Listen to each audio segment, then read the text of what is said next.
آپ کے page number 23 میں مصنف کہتے ہیں کہ سر سید احمد خان نے مسلمانوں کے دلوں سے احساس کمتری کو دور کرنے کی کوشش بھی کی۔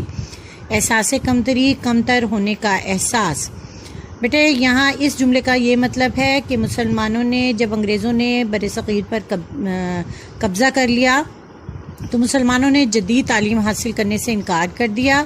مسلمان تعلیمی لحاظ سے دور ہوتے گئے، اس وجہ سے نہ انہیں اچھی نوکریاں ملتی، نہ ہی ان کا سماج میں کوئی مقام ہوا، تو اس حوالے سے وہ احساس کمتری کا شکار ہوتے گئے۔ ظاہر ہے ان کے پاس اچھی تعلیم نہیں تھی، اس وجہ سے ان کے پاس اچھی نوکریاں نہیں تھیں، نوکریاں اچھی نہیں تھیں تو وہ معاشی طور پر بھی کمتر ہو گئے۔ اس کے ساتھ ساتھ ہندوؤں کا جو انگریزوں کے ساتھ گٹھ جوڑ تھا، اس وجہ سے وہ معاشی اور سماجی حوالے سے کمتر ہوتے گئے۔ تو سر سید احمد خان کا بنیادی مقصد مسلمانوں کی اصلاح کرنا تھا، مسلمانوں کو بتانا تھا کہ انہیں جدید تعلیم کی بھی ضرورت ہے، کیونکہ جب تک وہ جدید تعلیم حاصل نہیں کریں گے تب تک وہ معاشرے میں اپنا مقام حاصل نہیں کر سکتے۔ تو انہوں نے مسلمانوں کے اندر سے اس احساس کو ختم کرنے کے لیے بھی بہت سی تحریکیں شروع کی۔ اس کے بعد مصنف کہتے ہیں کہ 1885 میں ہندوؤں نے کانگریس کی بنیاد ڈالی اور ظاہر یہ کیا کہ وہ ملک کی تمام قوموں کو ان کے حقوق دلوائیں گے، لیکن بعد میں پتہ چلا کہ وہ صرف اپنے حقوق کا تحفظ چاہتے ہیں۔ انہوں نے مسلمانوں کو ان کے کاروبار سے محروم کرنے کی کوشش کی اور وہ سرکاری ملازمتوں پر بھی قابض ہو گئے۔ انہوں نے مسلمانوں کی مشترکہ زبان اردو کے مقابلے میں ہندی کو قائم کر دیا۔ سر سید نے مسلمانوں کو ہندوؤں کی کانگریس اور ان کی سیاست سے علیحدہ یعنی الگ کرنے کی کوشش کی، اور ان کے ایک دوست مولانا محمد قاسم نے دیوبند، جگہ کا نام ہے، میں مسلمانوں کی دینی تعلیم کی طرف توجہ دی۔ پھر سر سید کے ایک رفیق کا مطلب ہوتا ہے ساتھی، نواب وقار الملک نے 1906 میں کل ہند مسلم لیگ کے نام سے مسلمانوں کی ایک الگ تنظیم کا مطلب ہوتا ہے جماعت کی بنیاد ڈالی۔ یہ تنظیم ڈھاکے میں قائم ہوئی تھی، جہاں ہندوؤں نے سازش کر کے مسلمانوں کو زک پہنچانا، نقصان پہنچانا۔ مشرقی بنگال اور آسام کا وہ صوبہ جس میں مسلمانوں کی اکثریت تھی ختم کرا دیا۔ 1911 میں اسی علاقے کو پھر بنگال میں شامل کرا دیا گیا۔ تو اس طرح یہ تحریک پاکستان کے حوالے سے وہ کوششیں ہیں جو مختلف رہنماؤں نے پاکستان کو حاصل کرنے کے لیے کی۔ اگلے پیراگراف میں مصنف کہتے ہیں کہ اسی زمانے میں پہلی جنگ عظیم، نیچے بھی بیٹے دیکھیے اس کا ریفرنس دیا گیا ہے، پہلی جنگ عظیم جس کو فرسٹ ورلڈ وار کہتے ہیں، یہ 1914 میں شروع ہوئی اور یہ 1919 میں ختم ہوئی۔ چھڑ گئی کا مطلب ہوتا ہے شروع ہو گئی، جس میں انگریز کا مقابلہ جرمنی سے ہوا، یعنی یہ جنگ جو ہے یہ جرمنی اور انگریزوں کے درمیان تھی اور ترکی نے جرمنی کا ساتھ دیا۔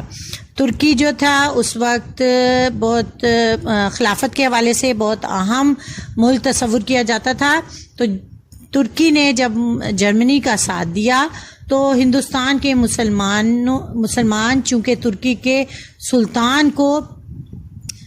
سلطان یہاں پہ خلیفہ کو حجاز جو ہے وہ عرب کا وہ علاقہ ہے جو مکہ، مدینہ اور طائف پر مشتمل ہے، کی خدمت کرنے کی وجہ سے خلیفہ اسلام سمجھتے تھے، اس لیے انہوں نے مالی اور طبی امداد باہم پہنچائی، مہیا کی۔ یعنی یہاں پہ پہلی جنگ عظیم کا ذکر کیا گیا ہے کہ یہ شروع کب ہوئی اور ختم کب ہوئی۔ یہ دو انگریزوں اور جرمنی کے درمیان لڑی گئی۔ ترکی نے جرمنی کا ساتھ دیا، تو ترکی کے ساتھ دینے کی وجہ سے ہندوستان کے مسلمانوں نے بھی جرمنی کا ساتھ دیا اور انہیں ہر طرح سے مالی اور طبی امداد پہنچائی، جس کی وجہ سے حکومت برطانیہ کو مسلمانوں سے اناد پیدا ہو گیا۔ اناد کا مطلب ہوتا ہے دشمنی۔ ظاہر ہے حکومت برطانیہ جو تھی وہی لڑ رہی تھی یہ جنگ، تو انہوں نے مسلمانوں کے ساتھ دشمنی پیدا کر لی کہ انہوں نے جرمنی کا کیوں ساتھ دیا. لیکن انہوں نے یہاں کے مسلمانوں سے وعدہ کیا، یعنی بر صغیر کے مسلمانوں سے وعدہ کیا کہ اگر ہم کو اس جنگ میں فتح حاصل ہو گئی تو ہم کسی طرح بھی ترکی کو مزید نقصان نہیں پہنچائیں گے. ٹھیک ہے، انہوں نے یہ وعدہ کیا تھا کہ اگر ہم جیت گئے یہ جنگ تو ہم کسی طرح بھی ترکی کو نقصان نہیں پہنچائیں گے. یہ وعدہ محض فریب کا مطلب ہوتا ہے دھوکہ تھا. چنانچہ جب انگریزوں کو فتح حاصل ہوئی تو وہ اپنے وعدے سے پھر گئے مکر گئے، اور انہوں نے ترکی یہاں ترکی سے مراد جو ہے وہ خلافت عثمانیہ ہے کہ وسیع سلطنت، وسیع بہت بڑی، کے ٹکڑے ٹکڑے کر دیے، یعنی اس کو مختلف چھوٹے چھوٹے حصوں میں تقسیم کر دیا. یہاں کے مسلمانوں کو اس فریب کی وجہ سے بہت تکلیف پہنچی، یہاں کے یعنی بر صغیر کے، اور انہوں نے خلافت عثمانیہ کے تحفظ کے لیے مولانا محمد علی جوہر اور ان کے بڑے بھائی مولانا شوکت علی کی رہنمائی میں تحریک خلافت شروع کی. ٹھیک ہے بچوں، تحریک خلافت کس لیے؟ خلافت عثمانیہ کے بچاؤ کے لیے جو تحریک شروع کی وہ تحریک خلافت کہلائی. اس زمانے میں ہندوؤں نے مسلمانوں کو ہندو بنانے کے لیے شدھی کی تحریک شروع کی، اور ان کو ختم کرنے کے لیے سنگھٹن کی تحریک بھی شروع کی. یعنی ان دونوں تحریکوں کا مقصد یہ تھا کہ بر صغیر سے مسلمانوں کا خاتمہ ہو جائے. پھر 1928 میں کانگریس نے جو نہرو رپورٹ شائع کی اس میں مسلمانوں کے لیے علیحدہ نمائندگی کا اصول جو وہ یعنی کانگریس 12 سال پہلے تسلیم کر چکی تھی بالکل نظر انداز کر دیا. پھر تو مسلمانوں میں بڑا جوش یعنی جذبہ پیدا ہوا، اور انہیں یقین ہو گیا کہ چونکہ ان کا دین، ان کی تہذیب، یہاں تہذیب کا مطلب ہوتا ہے اخلاق، شائستگی، اور ان کی معاشرت کا مطلب ہوتا ہے رہن سہن کے طریقے، سب کچھ غیر مسلموں سے مختلف ہے، اس لیے کسی حالت میں ہندوؤں سے تعاون نہیں ہو سکتا. چنانچہ 1930 میں مسلم لیگ کے الہ آباد والے اجلاس میں علامہ اقبال نے مسلمانوں کے لیے ایک علیحدہ الگ وطن پاکستان بنانے کی تجویز پیش کی. تجویز کا مطلب ہوتا ہے رائے یا مشورہ. 4 سال کے بعد جب قائد اعظم محمد علی جناح نے مسلم لیگ کی صدارت کا مستقل طور پر عہدہ قبول کیا تو انہوں نے اس تجویز کو عملی جامہ پہنانے کی کوشش شروع کر دی. عملی جامہ حقیقت میں مکمل کرنا، یعنی عملی طور پر اس کو پائے تکمیل تک پہنچانا.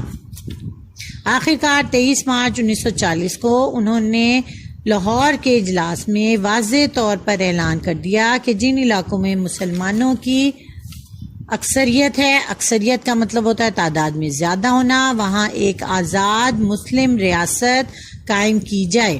اس اعلان کو قرارداد پاکستان کہتے ہیں، جس کی وجہ سے مسلمانوں کی آزاد اور خود مختار کا مطلب ہوتا ہے اپنے فیصلے خود کرنے والی حکومت قائم کرنے کا فیصلہ ہوا.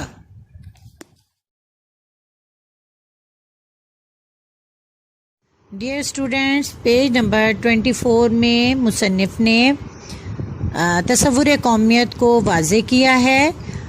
پیراگرافز کی پڑھائی سے پہلے میں آپ کو تصور قومیت کے حوالے سے بیان کر دوں یا واضح کر دوں تاکہ جب ہم یہ پیراگراف پڑھیں تو آپ کو کوئی مشکل نہ ہو.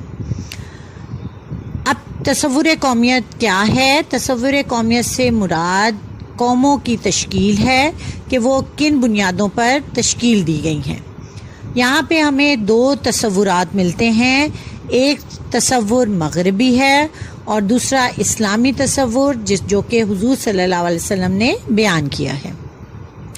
تو بچوں، جو مغربی تصور ہے وہ جغرافیائی حدود پر قائم ہے، یعنی زمینی حدود پر. یعنی اگر کسی بھی قوم کے پاس زمین کا ایک ٹکڑا ہے. مثلاً ہمارے پاس پاکستان جو ہے وہ گلوب میں یا آپ اگر اس کے میپ پہ دیکھیں تو پاکستان جو ہے وہ ہمیں ایک خطہ زمین کے طور پر بھی نظر آتا ہے. تو مغربی قومیت کا تصور یہی ہے کہ اگر آپ کے پاس کوئی خطہ اراضی ہے، زمین کے اوپر کوئی ٹکڑا ہے جس پر آپ بستے ہیں، تو تب آپ ایک قوم ہیں. اگر اس تصور کو دیکھا جائے تو ہندوستان میں بسنے والے مسلمان ایک قوم کے لحاظ سے ظاہر نہیں ہوتے تھے، وہ ایک اقلیت تھے. بے شک وہ تعداد میں بے شک زیادہ تھے، لیکن کیونکہ ان کے پاس ایک خطہ زمین نہیں تھا اس لیے وہ قوم کہلانے کے لائق نہیں تھے. یہ مغربی تصور قومیت ہے. اب ہم آتے ہیں اسلامی تصور قومیت. مسلمانوں کی قومیت ایک نظریاتی قومیت ہے جو کہ لا الہ الا اللہ پر قائم ہے. یعنی اس کا یہ مطلب ہے کہ پوری دنیا میں کسی بھی خطے میں بسنے والا ہر شخص جو لا الہ الا اللہ پر یقین رکھتا ہے، ایمان رکھتا ہے، اس کا دل سے اقرار کرتا ہے اور یقین رکھتا ہے، وہ مسلم امہ کا رکن ہے. یعنی وہ مسلمان ہے اور وہ ایک قوم ہے. یہاں پہ جو نظریہ اسلامی ہے وہ وسیع ہے. یہاں پہ جغرافیائی نہیں بلکہ ایک نظریے، ایک عقیدے اور ایک کلمے کی بنیاد پر قوم کی تشکیل ہے. میرا خیال ہے کہ آپ کو سمجھ میں آ گیا ہوگا. اب ہم پڑھائی کا آغاز کرتے ہیں اور ساتھ ساتھ میں آپ کو مشکل الفاظ کے معنی اور وضاحت کرتی جاؤں گی. پہلے پیراگراف میں ہے، یہاں یہ سمجھ لینا ضروری ہے کہ دنیا میں قومیت کی تشکیل کی دو بنیادیں ہیں. اب بیٹے قومیت کا یہاں اگر ہم لفظی مطلب دیکھیں تو اس کا مطلب یہ ہوتا ہے کہ ایک چھوٹی قوم ایک بڑی قوم کے